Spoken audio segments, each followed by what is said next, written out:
शिरोळ तालुक्यातील शेडशाळ माळभाग येथे एसटीच्या स्टेअरिंगला तांत्रिक बिघाडामुळे झालेल्या अपघातात 47 प्रवासी जखमी झाल्याची घटना घडली आहे। या अपघातात अनेक प्रवाशांसह विद्यार्थी जखमी झाल्याची माहिती समोर आली आहे। कुरुंदवाड आगाराहून बस क्रमांक MS13 CU 8268 गणेशवाडीला जात होती। अचानक समोरून येणाऱ्या वाहनाला रस्ता देताना स्टेअरिंगला तांत्रिक बिघाड झाला। त्यामुळे चालकाचा ताबा सुटला आणि बस थेट शेजारी असलेल्या चरीमध्ये गेली। दरम्यान बसमध्ये सुमारे 47 प्रवासी अडकले। यामध्ये अनेक प्रवासी तसेच महाविद्यालयीन विद्यार्थी जखमी झाले।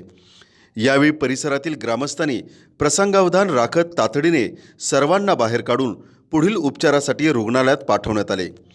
दरम्यान घटना समजताच कुरुंदवाड आगार विभागाचे अधिकारी, कुरुंदवाड पोलीस ठाण्याचे पथक, रुग्णवाहिका तातडीने घटनास्थळी दाखल झाले असून याबाबत अधिक माहिती घेण्याचे काम सुरू आहे। लाईव्ह मराठीसाठी शेडशाळहून कुलदीप कुंभार।